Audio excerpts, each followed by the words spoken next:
All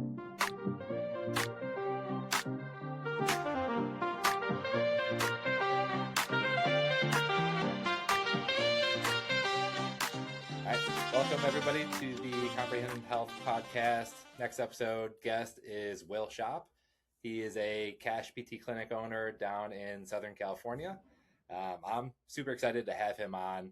He is somebody that presents at a conference I go to every year, and we'll get into that a bit. He's a coach for them now, but I always look forward to his talks. So having this conversation is really fun for me. I'm sure I'll probably learn something that I can take back to my clinic as well. But Will, tell us a little bit about you, yourself, and we'll go from there. Yeah, so I'm William Schopp, doctor of physical therapy. I own a physical therapy practice called the Movement Shop. We're all cash based in in the LA kind of beach cities area. Like Chris was saying, I started it basically May 2020, like right in COVID, and honestly used it as like kind of like a little bit of marketing. Back then it was like, nobody wanted to go anywhere or whatever, and it was just me in a 400 square foot office, and so we used it to marketing. It was like, hey, if you want to fix your injuries and have like a isolated space to do it, like this is what we're doing. And so yeah, that's how it all started. And 5-6 years later now, we have a 7-figure practice. It's all team led, team run, clinic director, sales team, marketing team, all of our fulfillment team, our clinicians, admins. And now I get to kind of do what I do best, which is like be a leader of leaders and help my team be successful and kind of thrive and get our clients the results that they're looking for. Yeah, that's super cool. And I'm curious, every cash clinic owner that I talked to, there was like one reason that they dove into it. Like, was there a certain time where like you realized, okay, I got to get out of the traditional model and go cash? Like, what pushed you to cash? Yeah, I mean, I think a couple things. The first one is like I've been an entrepreneur my whole life. Like like the stories of selling candy on the playground. Like that was me. I had a t-shirt company in high school. We started as like Honored Industries and selling t-shirts, like different prints and things like that. And so I've always loved business. I've always loved numbers. I got detention in my history class one time for running these like compound interest formulas on like this investment that I made that was like $5,000, and I was like planning what the next few years was going to look like. My like $6 I was making every month on it, and anyway, I've been a nerd like that my whole life. Like I just love it. And then the flip side of that is I just love helping people too. I really don't like seeing people who work really hard and who care about their life and their health and their families. I mean, I'm a dad, I'm a husband as well. I have 3 kids. We have a month-old baby. And it's hard work starting cash practices, but it's also hard work, keeping up with your health and your fitness. And, if you're a runner or a golfer or a fitness athlete or whatever, like those are the people that we work with. And I was so sick and tired of seeing those people fall through the cracks in like our normal healthcare system. Like going to traditional PT as a runner with knee pain. And it's like, I saw you just tweak your knee actually. And, but anyway, like a runner with knee pain, and you're going to this clinic and you're doing clams and bridges, wondering why you're never going to get back into running because like the knee's not getting better, and then physical therapy failed you. And it's like, I don't like when people who don't care if they're about their health and like are relatively passive or lazy or whatever you want to label it as, are getting rewarded by the healthcare system for the things that they don't do. And so I wanted to make all of that obsolete. I wanted to create a place where these everyday athletes that actually care about their health have a place to go to actually solve their problems and have a partner and a guide along the way to really make these like life-changing improvements. And so there's really 3 reasons I started the Movement Shop. The first one was like, can I cuss on this? I don't know. Sure. I fucking hate the healthcare system that we live in. So like, that's like the main thing. That was like the first reason. The second reason, which is kind of what I just talked about. The second reason was I wanted to do it with really dope people around me. Like, I mean, entrepreneurism is like very lonely. And like, I'm typically like a lone wolf kind of, like, I like that, but I also love being around people that are like-minded. And so I wanted to build a company that I can have people who are like-minded and they're just really cool. Like I'd want to have a beer with, but we also want to change the world with. And then the third reason is I wanted to create an awesome life for my team and my family. I didn't want to be restricted by, insurance claims going down, and we have to see 3 people an hour, and now the team's getting burnt out. And, I just didn't want to deal with all that. And so we cut out the devil, and now the people who get rewarded are the clients and the team and the company. And I love that. And I do have a question because I know I treat a lot of golfers, and I know you did at first. Did you start with like a niche in a certain like specialty population, like golfers or runners, or did those kind of happen as you hired specific people? They treat specific niches, or does everybody treat everybody? Yeah, that's a good question. So my background was like, I played hockey and rugby growing up, like those were my sports. But then after high school, I really got into CrossFit. And so I started out in like a CrossFit niche, like barbell athletes, fitness athletes. Those were the people that I was working with because that was a community that I was involved in.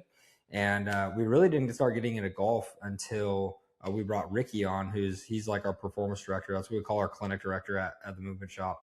And so he was our big golfer. And so like, that's when we started marketing to golf. And then I got into running slowly, like as I kind of like phase out of like CrossFit, and I did like a blend. And so we started marketing to runners, and like that's how we got like our 3 main populations is like the fitness athlete, the golfer, and the runner. And now we just like hire around those. So yeah, we started as a like pretty niche down in like the fitness athletes, and then we kind of branched out to those 3. And we see, youth athletes and, all South Bay beach style athletes, the volleyball, the surfers, but those are like the 3 main populations that we really do our marketing. Yeah, I enjoy seeing like when you guys post stuff, like your clinic just looks fun. Like I remember talking to you, you're like, yeah, I had an office and they kicked me out of it essentially so they could knock the wall down and just add more space. Like it looks like you guys grow and have fun, and like your hiring process definitely must be interesting and fun because I know you and Ricky have hung out with you guys at conferences, like going out to have a beer and just kind of shooting the shit. Like you can figure out pretty quick whether you like somebody or not. So do you hire mostly on like clinical skills, or is it more like do they fit into the culture? Do you have a blend? Like do you hire new grads? I hear that a lot about like you can't go cash until you work a few years. Like what's your take on that? Yeah, we definitely have a blend, but we hire and fire on culture, like through and through. That's like the number one thing. And like I have a rule for myself now. Like I won't do anything that I don't find like enjoyable or fun or rewarding. Like even this podcast, like I'm just super like I love chatting with you, and like we've been buddies for a while, and it's like yeah, like I'm gonna hop on this because it's fun and rewarding for me to be able to help people and have a good conversation. And so we do the same exact thing when we're hiring, right? It's like one of our like actually like I guess non-written rules that we follow is like, would I have a beer with this person? Like, would I be able to have lunch with this person and chat with them for 2 hours and not get bored? Like, they have to be a culture fit. We do a 3-phase interview process, and on the 3rd phase, they have the chance to talk to all of our team, like individually or in groups. Um, and the team is like honestly gives like one of the final says. We're like, hey, what do you guys think? And if they're like, they're like, not a great fit or whatever, we'll pass on them. And so, one of the last things that we look for, it's all equally important, but it's one of the last things on the list is clinical skills. And the reason is because we're all great clinicians. We got 7 doctors on the team that are all just badass clinicians, and we can train that stuff. Like being a great clinician isn't hard if you have the right skill sets, like natural skill abilities, the charisma, the empathy, the emotion, the energy that you have coming into things. So we could teach clinical skill sets. Like, obviously we're not going to hire a rock, right? But like at the same time, like, we have no problem hiring new grads that have really good foundations. Yeah. I know like your presentations that you do at the Clinical Marketer Live event every year, you talk a lot about KPIs, and you went from a solo clinician to now a 7-figure cash practice. Like, what are the KPIs you tracked at the beginning to now? Like, are some similar, or did they change as you grew? Yeah, they totally changed as we grew. I learned all this stuff as I went, right? Like I enjoyed it. I think that's the main thing is like if you want to be successful in anything in life, like you have to be obsessed with it. And if you don't enjoy everything that you're doing, like not to say it's not gonna be hard because it is hard. The couple years, you're working 80-hour weeks and not paying yourself very much. You know what I mean? And so like you have to be willing to do this, whether you're going to be making it big or not. Like you have to love the journey of it, and like love the grind, and you have to be obsessed with it. And over time, like you're going to start to develop, and you're either going to pay in profit or you're going to pay in time, right? And so it's like whatever one is more valuable for you. Like for me, time is the most important thing for me, right? I got 3 kids, a wife, I got multiple companies, I do business coaching, we have a real estate portfolio that we're building. Like there's a lot of stuff going on, and so time is the most important thing for me. And so I'm totally willing to trade profit to get time back. And that's through hiring clinicians or marketing or sales or a business coach or something to develop a natural skill set like sales or whatever. You have to be able to invest into those things. And then learning those KPIs, like that's how I learned it, is books and Hermosi and different business coaches. And so some of the main KPIs that we track, I mean, obviously is like revenue, expenses from the top, like we got in our numbers, right? But then we want to make sure that the funnel is really dialed in. Our lead to discovery call, how many of those discovery calls are showing up, how many of those discovery calls are booking an eval, how many of those evals that are getting booked are showing up for their eval, and how many of those evals that show up are getting packages, how many of those packages are going to continuity versus lost, right? Those are like the main ones. So just top of the bottom of the funnel, or top of the funnel to the bottom of the funnel, is lead, discovery call, eval book, eval show, package sold. And then from there, if you're running ads, you want to make sure that your cost to acquire a client, your cost per lead. So how much does it cost to actually, transfer a lead to a package, right? And so it's like you can have a $30 cost per lead, but if your funnel is not very strong, you might have a $500 cost to acquire the actual client, right? And so you got to make sure that all those are dialed in. For everybody listening, like an easy number to know is like your lead to package. Our goal is like 33%, and so I know if we hit that, our cost to acquire a client is going to be totally where it needs to be based off our ad spend and everything. So a lot of numbers, but it's not something you need to know day one. Like learn it as you go. Like if you're a solo practitioner that's just starting out, listening to this podcast, like you just learn, and like that's how it goes. You're gonna take. You just want to shorten the cycles and go as fast as you can to learn as much as you can.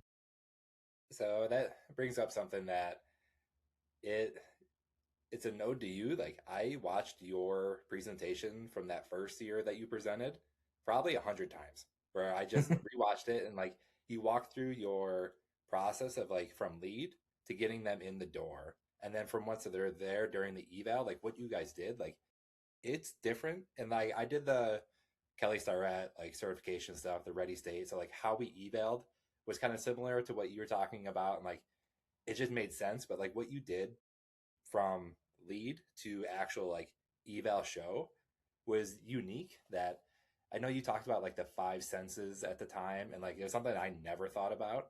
And my first clinic, when I first started my cash practice, was in a powerlifting gym, and it was like off of the lobby. So like the senses that people got when they walked in there was like there's guys with their shirts off yelling at each other. So like some people loved it, some people not so much. So like, can you talk about like your process of like you get a lead in, like what do you do to actually get them to show? Because like I've gone to clinics now with Comprehend where we go on site, and I forgot what it's like to go into like a mill clinic, but like it's not made to like make the customer really happy. Yeah. Yeah. Like, I mean, it's a good question too. Cause like when you're in a cash practice, like there's a premium feel to them, right? Like you want to develop a premium brand, and in order to develop a premium brand, you have to deliver premium results at a premium client experience. And so like for us, like when a lead comes in, like how to make sure we get them on a call is we call them within 5 minutes, if not 1 minute, and just have a nice intro conversation like with a human, and we basically just have a conversation. Hey, are you going to be a good fit? Tell me about what's going on. 1 to 2 minute conversation to book them on that discovery call. That's got to make sure that they show up to the discovery call because they know that we actually care and we already have their information, and so they're already bought in a little bit. Then on the discovery call, like the whole goal of the discovery call is not to get them to say yes, it's to help them make the best decision for them. And so it's a very low pressure sales system, but a very high challenging environment, right? And so if somebody's like, it seems expensive, or I don't know, we created a really deep connection with a person already, and so we can give them a little pushback. We can challenge them a little bit. Where it's like, I hear you. It sounds expensive, right? Like, we're definitely not cheap. 100%. I'm on board with that. But at the same time, like, what's the opportunity cost if we don't fix this thing? Right. And so when we have over 355-star Google reviews, over a 96% satisfaction rate, we have the conviction to be able to have the conversations with people to get them to show up, because I know what happens on the other side of the yes, and I know what happens on the other side of the no. If they say no, this is what happens. They don't do anything, right? They rest for another 2 to 4 weeks. Then they go see their MD, who does an x-ray, tells them to rest for another 6 weeks, maybe gives them an injection, doesn't get better. Then they go back in the MRI, they see a little millimeter tear, and they're like, oh, let's repair it. That's where all the problems are coming from, without ever looking at movement patterns or anything. And then they do the surgery, and then now they're in a sling for 6 weeks. And then after that, they have shitty rehab for another 9 months. And next thing we know, they're in the same exact spot that they were, but probably a little worse, and they just wasted 3 years of their life. I know what happens when they say no. And I also know what happens when they say yes. There's tears of joy. They're back to running. They're playing with their kids pain-free. They're back in the gym. They're enjoying time with their spouse, right? And so it's like, when I'm thinking about that, it's like, when we're making that sale, $3,000 seems like nothing. I would pay $30,000 for that. And so that's coming through in the conviction of the conversations that we have, because I know what happens when they say yes, and I know what happens when they say no. And then when they come in for that eval, like you said, we touch 5 senses, right? The sight, the hearing, the smell, the touch, and I'm missing one. Taste. Oh yeah, taste. Yeah. And so, like, the first one is like sight, right? They come in, they see our brand, bright colors, smiling face from the admin, right? Just a welcoming environment. Smell, we have a scent machine that has a unique smell. Like, when you walk into like a luxury hotel and it's like, oh, it smells really good in here, right? That's what we do in the whole entire front. Taste, we have mints and protein and supplements and element and all these things in the front that everybody can just grab and use whenever they want. Touch, right? We're full high fives, hugs, fist bumps. Like, that's a big thing. And then hearing, your audio, right, is like, what one of the first questions that we ask, it goes like on our intake form. It goes, what's your name? And then what's your favorite music? And then we make sure that we have their favorite music playing when they come in. And even if we have, like, because we have 7 PTs on the team, if a bunch of people are treating and the eval's in, we're going to change the music and we're going to put what they want on. And so you create these little experiences along the way that just show people, like, yes, we want to build a premium brand, but this is what we're doing for it. Yeah, but I love that. And I've tried to do that in my clinic. So, like, now I moved into a golf simulator facility here in Buffalo, and like, there's a whole 1,500 square foot room that I have turf, PT stuff, a golf sim, and like, I've implemented some of that, but like, there's still stuff that we could do to optimize. And like, that's why I used to go back to that video all the time, because like, it was that, and then it was the actual treatment process. Like, it was already similar to what I was doing. I'm like, all right, I'm halfway there, but like, that whole beginning portion, like, even those busy inpatient or outpatient, like, out practices that are seeing 3 people an hour, you could still get better buy-in by making the experience better. Like, if people are having fun, the continuing a plan of care, like, cash is important. But even those in-network clinics, like, if somebody drops off after 2 visits, but insurance would have paid you for 12, like, that's lost revenue. So like, it's applicable to everybody. That's why I was curious, like, how you guys still did it, and it sounds pretty similar. Yeah, I mean, it's totally similar. Like, we just improve it, and like, even for the in-network clinics, it's lost revenue, but you're also becoming a stat, right? Just another insurance clinic that's not getting people better. And it's like, why not just build the experience that doesn't cost you anything, but clients are going to get better results? And at the end of the day, like, the only 2 things I care about the movement shop is brand and culture, right? And the only way to build a brand is to get clients good results, and the way to build a culture is to hire A players and have the right team. And so, like I like to think that I have a lot of control over those 2 things, but I know that I don't, right? I influence them, but who has control over the brand is the clients, and who has control over the culture is the team. And so I have to be able to have my hand in each one of those things and influencing it, and like, be a puppeteer, but knowing that those both are like living by themselves. And like, and if, even if you're starting out or you've been doing this for 20 years, you have a brand and you have a culture. No matter what, you don't get to choose, You just have to be intentional about what those look like and what they feel like. And it's going to get carried back and forth between the team and the clients, back and forth over time. And I know when it comes to culture, like your team, like I said, like on social media, it looks like they're having a blast. But I know you guys are kind of out of the box with stuff you do. Like I know you got Comprehend for your team, and like we love that you guys love it. I know Ricky had wonderful things to say about it. But like if I remember correctly, didn't you pay for like cleaning service for your team or something while they were at work for their houses, or like something out of the box you were doing outside of like the general just benefits? Like what can you talk about that too? Yeah, we haven't done that, but we would. Like, and like this, like the whole idea behind it is like I want to create an environment where when people are at work, they're like locked in.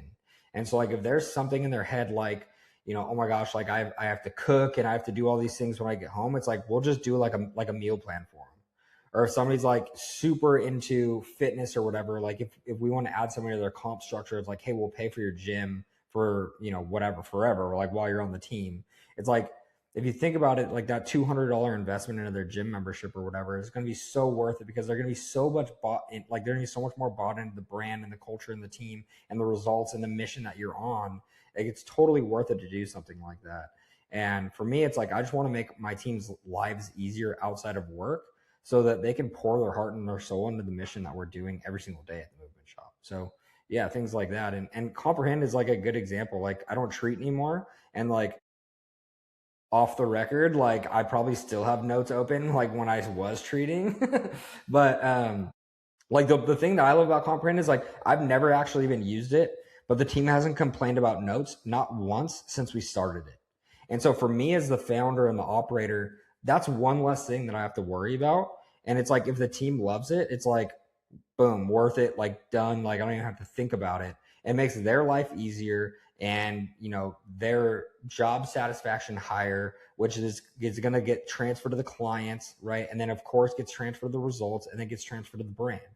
And so like Comprehend is a perfect example of something that just takes my mind off of something that the team doesn't enjoy. And now I'm like hands off because it's so great. And they're like, this is so much easier. Their notes take 1 minute now. Their evals take less than 5, and I don't have to hear about notes anymore, which is great. Yeah. And that was completely unscripted. I just brought that up. Like I know you guys, Ricky said that they loved it when I was talking to you guys like a month or two ago. So we appreciate it. Um, but I don't want to keep you on for too long, but I do want to know if there was a therapist or a group that wanted to go cash, they're seeing 20 people a day now. Like, what would you tell them? Like, what's the first step they should do to make the jump? Like, I know cash is worth it, and I know like it's probably the future of PT the way it's going. But like, where's a good starting point? Like, I know you're coaching now for a clinical marketer, but like, what do you usually tell people that are about to make the jump to go cash? Yeah. I mean, yeah, like you said, like just to get the like self promotion out of the way, it's like check out Clinical Marketer. Like we do some great stuff over there. Check out my Instagram. Like I post stuff every day. But outside of those things, it's like just make the decision to go all in on it. Like just learn. You have to be obsessed with it. And it can't be like, oh, we're gonna go make a bunch of money because you're probably not in the first year anyways. Like it's a grind. And so you have to get obsessed with it and just like dive into knowledge, like podcasts and books and YouTube and like just dive into all that stuff. I mean, there's just so many books. I've probably read literally 200 books over the last like 6 years, 7 years, no, probably like 10 years, honestly, from before that. And just gaining these knowledge and these skills, the highest ROI, like we do great on ads, right? Like our return on our ad spend is great. It's not even compared to what I've invested in coaching and books. I mean, you can find a book for $20 that has $1 million ideas in it. It's like you're never going to find a better ROI on that. And so it's like if you're just starting with all this stuff, just dive and just consume knowledge and then just make the jump, right? Like there's such easy ways to do it. I mean, I started the movement shop for 5 grand during COVID in like a little space. And it's like you need a computer, a treatment table, your, entity setup or whatever, your liability insurance and a bank account, and then go meet people, go network. And once you're there, make a list of 100 people, that are in your area that can help you, that can network with you, that you can create connections with. I don't know if you guys know like Sharon. He's the president of ACQ now with Hermosi's team. And one of the things that he says is like his 10-10 forever rule. And he basically finds 10 people that he's going to invest everything into, his time, his resources, whatever, and just become such close friends forever. And what he found was like the 10 closest people to him had the most massive effect on his net worth and his network over the last like 20 years or whatever.